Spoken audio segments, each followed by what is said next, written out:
well, hello everyone, and welcome to the latest episode of QSR Uncut. I'm your host, Danny Klein, the editorial director here at QSR, and joined by Jeff Douglas, Chief Information Officer at Potbelly. So, as you can see, this is the very first time I've ever done a podcast in person with anybody. So, we're here at Olo's Beyond4 event.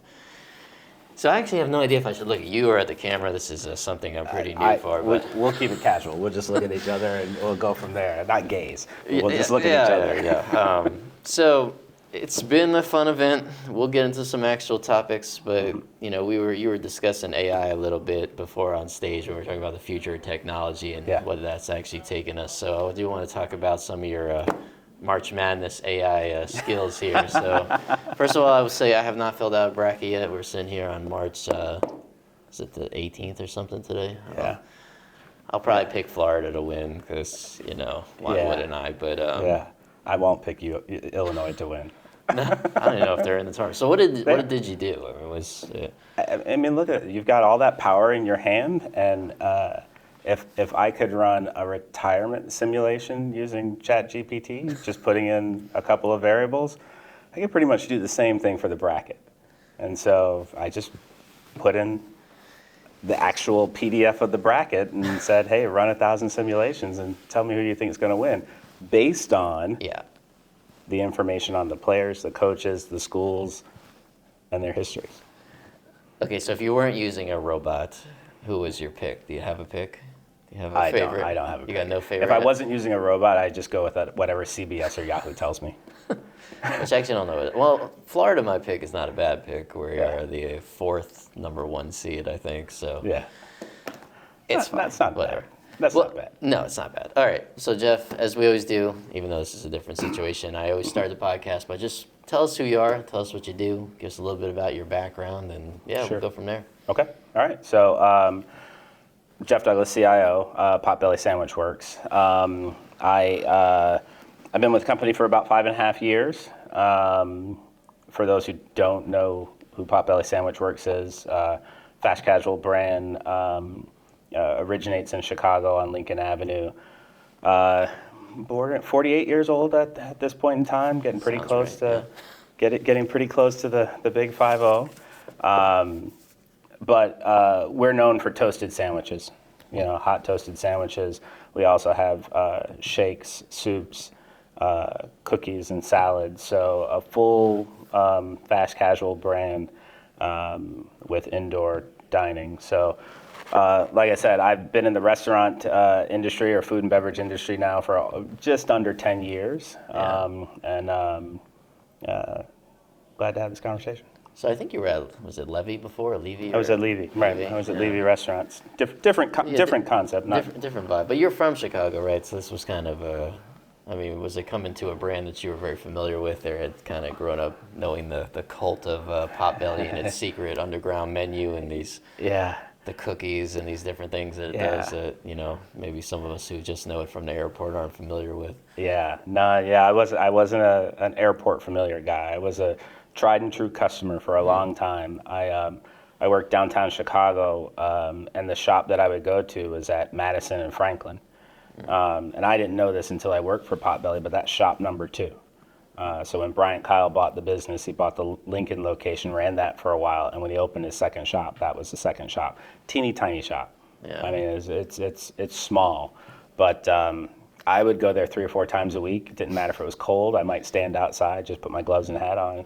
And so Potbelly was my go-to for a long time before I ever started working for Potbelly. Yeah, so I've had this conversation a lot. Actually, Bob was on the podcast probably 2 years ago, but about this kind of idea that you inherit this brand that's got this cult fervor, but it's also public, and then you're kind of trying to capitalize on spreading that sort of message or changing it. It's going to be different here than maybe it is in that tiny Chicago location, and then starting to finally kind of get that potential moving in the last couple of years of really growing faster, more franchising. Some of the numbers lately have been really, really good, and so I mean, what is that kind of journey just like of saying, okay, we're going to sort of be the stewards of this great brand, but we're also going to modernize it. We're going to make it scalable and introduce it to people who may not be as familiar and just might see a really, good, interesting sandwich shop. Yeah. So first of all, I think it's it's special to be a part of the brand at this point in time, because it seems like a Chicago brand, maybe DC, maybe Dallas, but it does travel very well. If you go across the country, yes, Midway is a popular destination where people learned about Potbelly, but there are a lot of transplants in other areas right here in Arizona, whether it's down in Florida or in other parts of the country, where they are familiar with the brand. So it's not that difficult to continue extending the brand reputation when you go into other markets. But to be a part of it at this point in time where we're seeing such growth and where we're seeing excitement by the franchise community and wanting to be a part of this brand, I couldn't pick a better time to be a part of it. Yeah, and so, I mean, since we're here at a Olo event, Yeah. let's talk about the technology side of that, what that's Sure. helping play with, because you were a part of a panel earlier that I got to see, our listeners probably didn't, but one of the cool things, or kind of a common thread, was like, this technology to exist to help the service model, or to help the hospitality, or to, I think it was Dutch Bros who was talking a lot about, like, we use it for this, but we're still a service-oriented brand. And so, technology has really kind of allowed you to be better at the things that are important, and it's not necessarily taking away any human element or things of that nature. So what's going on with the tech that you all are doing, and kind of how much has that changed, and how much of the potential is it unlocking? Yeah, it's unlocking a lot of potential. I think on that panel, everybody talked about data and the power of data, and we're no different. We have an initiative here in 2025 where we're focused on data and analytics, rebuilding the entire platform. We're also making an investment in all of our digital channels, and we'll continue to make investments in our digital channels. It's unlocking a capability that any brand has to have today. Right. The consumer is squarely in the digital space. Whether it's in the marketplace or whether it's you as a first-party channel, the consumer is there.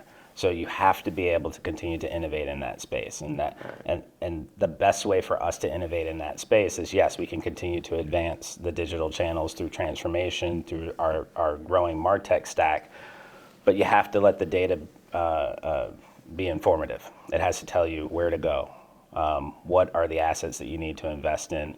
Where do you need to place emphasis in the tech stack next? And that's what we're doing. We're building that repository, and then we'll jump into more of the consumer side of it and get the customer data. Yeah, so I'm sure you hear this all the time too, but like the industry right now, we always speak about just kind of like, it seems as though people are still spending money when they eat. They're just going out less frequently. Yeah. They may be cutting back and they're going 2 times instead of 4 times, or whatever it might be. And one thing I think that sometimes is an underrated part of that conversation is the different channels that they are going to. So it's like you're now competing with all the 5 shops on the same street, but you're also competing with delivery, and you're competing with virtual brands, which are maybe less than they used to be, but still there. Yeah. So you're competing with all these different avenues. You're even getting delivery from grocery stores there, so on and so forth. And so on the technology side, it's kind of like, I think you guys mentioned on stage, like we used to talk about like meeting them where they are, but now it's kind of like, well, we know where they are, but what happens after that? Yeah. How can we figure out who they are? Yeah. And what they actually want, and then give them a personalized experience, and maybe make them come back. So right. Yeah, I mean, how is that all evolving in terms of like, what are you doing with this data? Because every restaurant brand that I talk to has lots and lots of data. Yeah. But figuring out where it goes, I guess, is kind of where we're at now. Or at least it seems like that's kind of separating, just having data and then being able to actually get frequency out of it. Yeah. I mean, first and foremost, you have to make sure you have all the data. Right. So go nowhere without that. You've got loyalty data, but do you have your guest-based data? Do you have your in-shop data? And so some of the technologies that we talked about here at the conference are going to help unify that. So now I know my customer. In the stadium and arena days, we would call it the fan journey, right? I want to know from the time you bought the ticket at home all the way to the time you traveled to the stadium and all the way back home, every step of that journey. Same situation here. I want to know every single customer, and I want to know their full journey. So getting the data is the first part. The second part is you do have to to really get some good insights into that data. So whether that's through partner-led algorithms or whether that's through other insights that you may get from third-party solutions, you have to be able to segment your customers and really understand the difference between you as a consumer in Florida and me as a consumer in Illinois. We're not the same. We both may like the rec, but we might like it a little bit different. You might like it with hot peppers. Yeah, the rec is a sandwich. People wondering what that is. You may like the rec, our signature sandwich, one way. I may like it a different way. Right. And so we have to then, understand with all that data, how do we segment our customers? And then it's our digital marketing and marketing folks really going at it at that point in time, trying to understand, okay, what are the offers that best suit you versus the offers that best suit me? At what time? At what place? Right. Yeah. I was gonna say. I mean, I think personalization is kind of where we're at. We're trying to figure out what everyone understands generally what that means, right? Because this category in general, especially sandwiches, customization was always kind of one of the real hooks of QSR. Yeah. But now everybody is customizable. This assembly line style that was such a unique thing in the 90s has now become the case for pretty much everything because of mobile ordering. We can go customize McDonald's food now, right? Right. But the personalization side is that's a little bit of a frontier now of what does that really mean? What does the customer actually want? Do they get a little creeped out by something? I mean, my opinion is most people nowadays don't really worry too much if you know who they are. Yeah. They're kind of used to it, right? It's in every purchase that we make. We order something, we get an email, it tells us thanks for buying this. You get an email afterwards. We're just kind of used to that process. Right. But how do you do it to actually make that consumer journey better versus, just being like, hey, Danny, here's a sandwich you ordered 3 weeks ago. You haven't been back yet. Yeah. So first of all, you're comfortable with the data that you shared with us because it's data about us. It's data about you and how you consume with us. And maybe there's some tangential information around other places that you shop anonymized that we can understand. So personalization is really about when are you most likely going to engage with Potbelly. Right.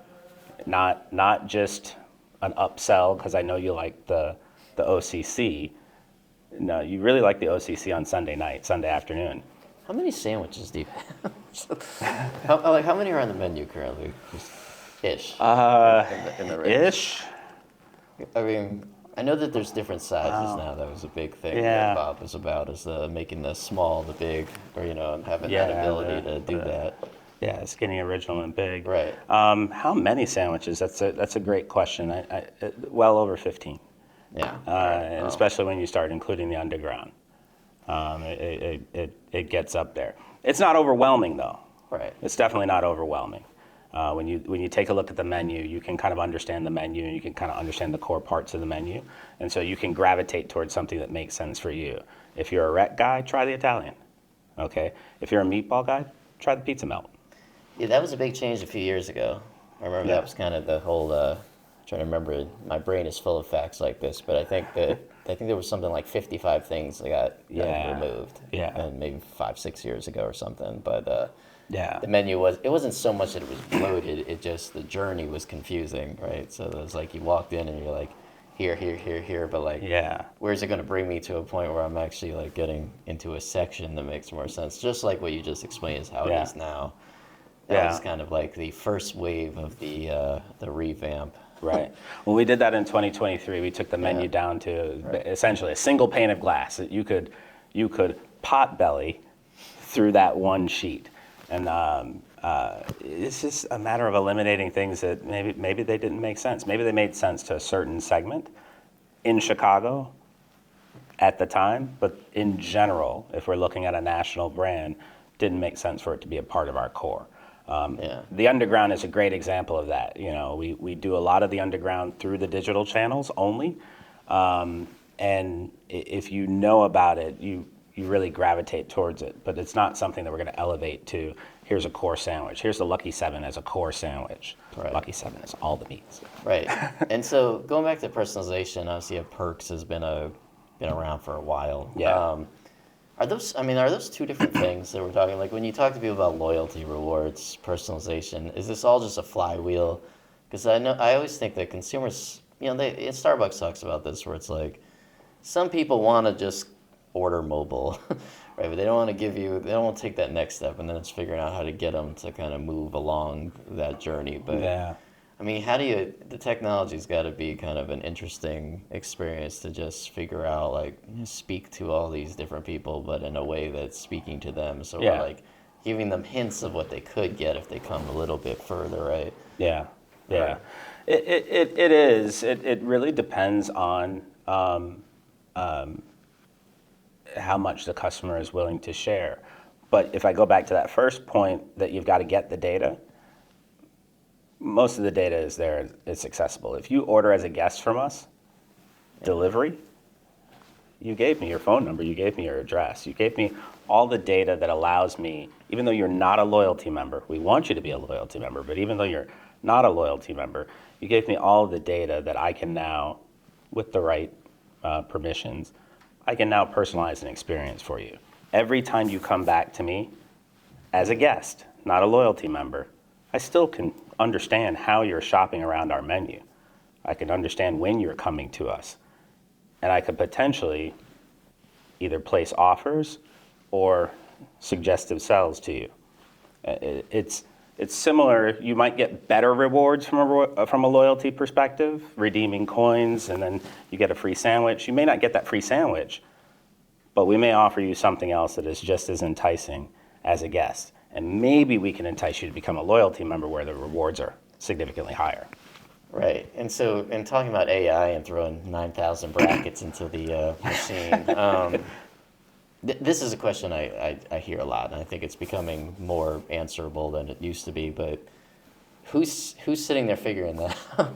In terms of like you're getting all that data coming in, you see the address and all the things that you mentioned, but like who's breaking that apart to say like, okay, this segment, like are we using AI to do that? Are you doing it internally on the team side, or like obviously there's so much technology to kind of help you with that, but actually kind of cracking the data apart to get those analytics and then act on them, I think is kind of the 3, 4, 5 year window that we're in of actually understanding how to leverage some of this. And I don't think it's 3, 4, 5 years. I think it's, more like, 18 to 24 months. Right. Yeah, I think that's true. Yeah, I was being generous. It's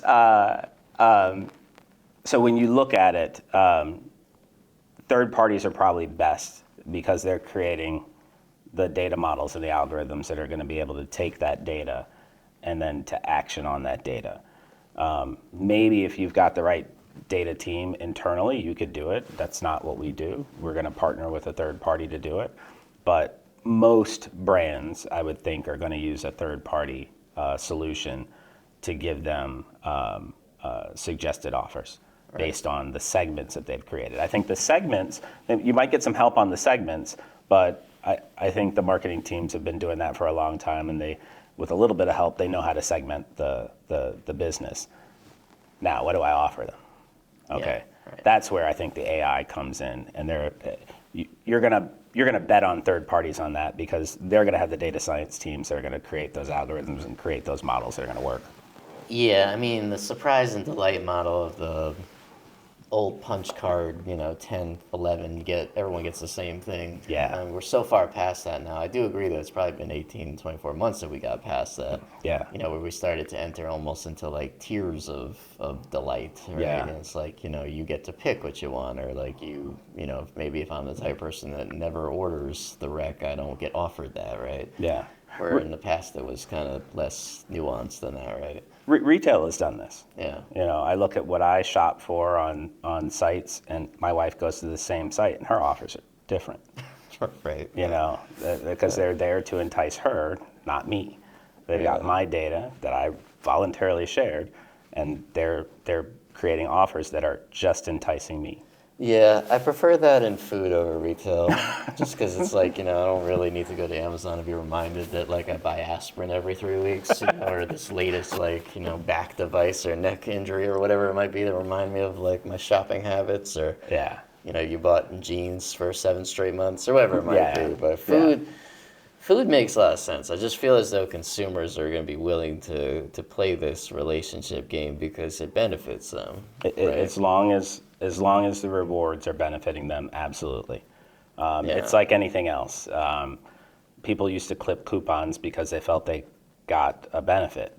20 cents off of this particular product, $1 off of that particular product. So consumers are willing to share if you're giving them value, and that's exactly what you're trying to do. But you're trying to give them meaningful value to them, not just value. Okay, here's a free sandwich. Right. I eat salads all the time. Right. That's not valuable to me. Right. Yeah, I think it's gotten so much better. I mean, there's this one chain where it always was the same for years, where I would get, I'd spend X amount of money, I get $9. Yeah. And I'd be like, but your core item is like $11. So this is actually sort of making me upset.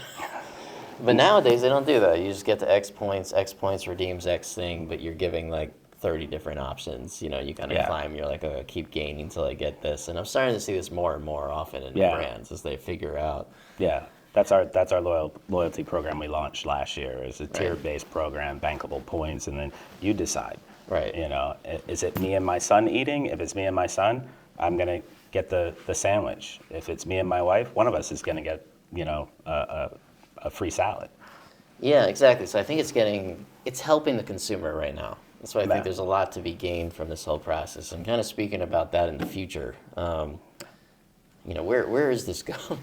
Like, what are we doing next? And this is what this whole conference has kind of felt like to me, or at least listening about what's ahead. And there's a lot of kind of things that we're all sharing in terms of things we're trying to do, but maybe we don't know what's next. But, where are you kind of looking or trying to keep your pulse on? So broadly as an organization, I think it was said on the panel, yes, we're looking at value like everybody else. People have limited dollars that they can spend, and so we want to make sure that, one, we're capturing our share of their wallet, and that we're giving them value with what they're spending with us. Yeah. Technology-wise, right.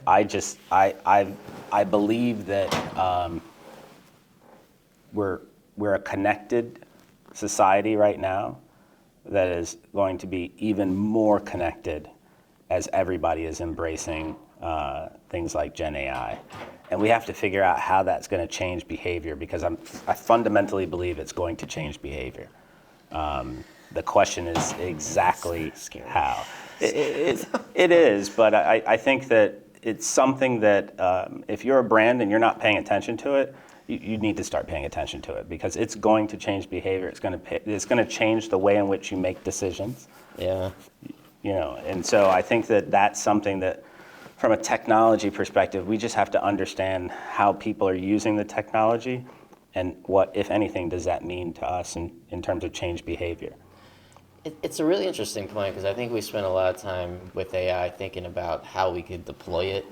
And even like in my business, we say like, all right, well, you can use it for headlines, you can use it this, whatever it might be. But we're not necessarily thinking about like, what does that next generation of, in my industry, what does that next generation of journalists look like? We haven't even think, like, what is their behavior because they grew up with this as an option? Are they just teaching it in school? Are you now just completely changed as a consumer? Like my daughter is 6, and Lord only knows what AI she's going to grow up with when she's a teenager. Right.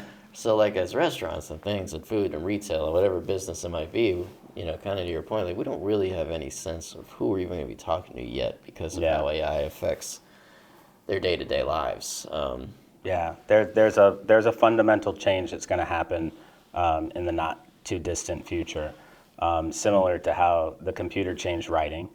Not the form of writing, but the actual physical task of writing. The way your cell phone changed your access to information. And then as we look at Gen AI, what is that actually changing when you have all of that intelligence in your pocket? I mean, social media has changed writing fundamentally. I could tell you from the perspective of somebody who interviews people who are younger for jobs in the past, and who reads kind of how they write now. And they don't write the way they used to write. And I'm convinced it has to do with social media, because they're used to this sort of strain of thoughts, right? Yeah. It's like they write in these like half sentence versions Right. of English. Right. And Right. it isn't, and it's too easy to just dismiss it and be like, why can't anyone write anymore? It's not that simple. It's Yeah. just that they consume information on a scroll or in whatever format. They're probably not like my generation of like you're sitting there in the corner writing in your journal all your feelings. Right. Now Right. you're taking the X or whatever and being like, one sentence, half sentence, half sentence. So I go to Right. interviews, people don't read the like articles that they've written in college, and it's just not the same. Yeah. They're fundamentally different processes or processors or whatever of Yeah. information and how they put it down on paper. Yeah, yeah, no, exactly. Yeah. And that's what I'm referring to. Just like that Right. change, you've seen that change over the last 15 years. There's another change that's coming.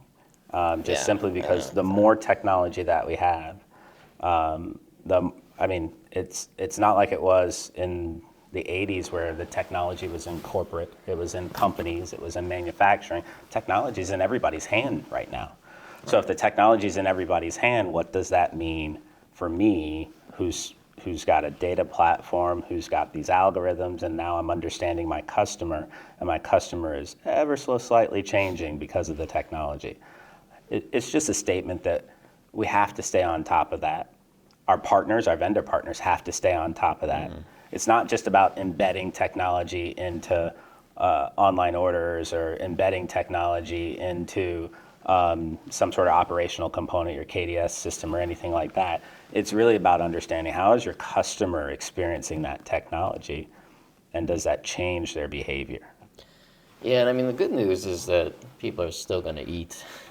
So restaurants will still exist. I'm pretty sure ChatGPT is not going to eat for anybody. But yeah, I hear you. My parents and then all my cousins, really randomly, were all court stenographers. Wow. People sitting in there next to the jury box typing down, and it's still a job. And I always think to myself, how's this still exist? Because, even my mother, like 10 years ago, was like, where they're starting to record these things. This was before we even had ChatGPT and Yeah. AI and stuff. And Yeah. I look down the road of like, what does that look like in 15 years? And who really knows? But, the thing that's cool about our industry is that people wake up hungry. They still want experience, even if technology is playing a role. I mean, if we're talking delivery, that's still an experience. Yeah. Even if they didn't see a person, they're still getting food. It's showing up how was the packaging, like all these things that are part Yeah. of it now. So this will always remain, in my view, probably among the most dynamic of the segments in the country. Yeah. But in people like your role, you have to continue to pay attention to all of it. So, Yeah. Yeah. better you than me, but there's a lot to just. I think it's an exciting time. I just think it's a lot to grapple with. And, Yeah. and that'll always be the case. In the meantime, though, I think everybody stays the course. The more you know about your consumer, the more you know about your customer, the better off you are as a brand, and we'll continue to focus there. But just as a technologist, as a technology leader, I just have to make sure this is moving so fast that you don't want it to move on you, and then you're caught flat-footed. So more broadly speaking, what do you think of the industry right now? This is, I feel like we always go through these errors in restaurants. It's like it's different errors of crisis. That's just how we talk. It's like you wake up, we're used to there being 9 million problems and going out and solving them. It's it's either the COVID era, the post-COVID era, it's the post-recession era, the recession era, whatever it might be. There's always something going on, but. What does 2025 feel like, to you all? You mentioned before really exciting growth moment, but what does the consumer feel like? We know they're all value strapped. They're dealing with 3 years of price hikes in all parts of their lives, including, QSR. But yeah, I think value is the key. Having accessible items on our menu is important. Having real value in our loyalty program is important. And so I think that theme is going to carry through 2025. And we've done some of that, right? And I think we'll continue to do that as we evolve some of the technology and really start to build the analytics around our MarTech stack. We'll continue to find new ways of doing one of two things, either adding to our menu to our core menu value-based items or items that are attractive enough that are drawing customers in, or I shouldn't say or, and we'll continue to drive those values in our loyalty program. The more data, we're just getting to the 1-year mark of our loyalty program, or actually we just passed our 1-year mark of our loyalty program. So the more data we have in our loyalty program and how our customers are using our loyalty program, the fundamentals won't change, but we can make adjustments to the offers. Yeah. And just put the value out there. But I think that's the general theme across the industry for 2025 is the consumer wants value because everything else is kind of out of control. Agreed, especially like real estate. But I think the value though, that's where, at least in the years I've been here. I mean, I think when I first started, maybe 2 years later, we entered this kind of dollar war era, where we were doing like McDonald's was doing, $1, $2, $3, and then Taco Bell responded with 20 items under $1, and I don't remember what anyone else was doing, but you kind of get you get the point. But that's not what value is right now, right? Because no one is that cheap. It's just not possible. You can't do it. So, right. So what is value? I mean, how do you define it now? Or what do you see from customers that say, like, this is a good value? How do you know what that is? Yeah, and we've done some consumer testing. I think you've talked to David Daniels before. So we've done some consumer testing before. Our consumers looking for something that fits what they would traditionally get in the menu, sandwich, cookies, chips, something of that nature. But we might be able to give a smaller size sandwich or something like that. Yeah. In other words, let's bring the price point down, but let's also give you something of value. Let me not give you a smaller size cookie. That's not what the consumer is looking for. They're looking for something where they can feed their family. They can, go out and have a decent lunch, but they can go out and have a decent lunch for a reasonable price, $7.99 turkey, whatever you may have. That's really what we're driving at in terms of value. It's not the dollar menu, and it's not super cheap products. Yeah, the dollar menu now is the mobile app. That's what I hear from McDonald's consumers sometimes. Yeah. But who knows? Well, Jeff, it's been a pleasure. Really good. It's great. Thank you for being the very first, and who knows if there ever will be another in-person podcast. So it's fun to do it on site, though, and a lot more learnings here at Olo Beyond4. So we'll definitely appreciate it. I could actually shake your hand, which normally I know I'm just looking at somebody in my room, but thank you for joining us. Everybody out there is listening, as always. We appreciate it. We'll see you on the next one. Thank you.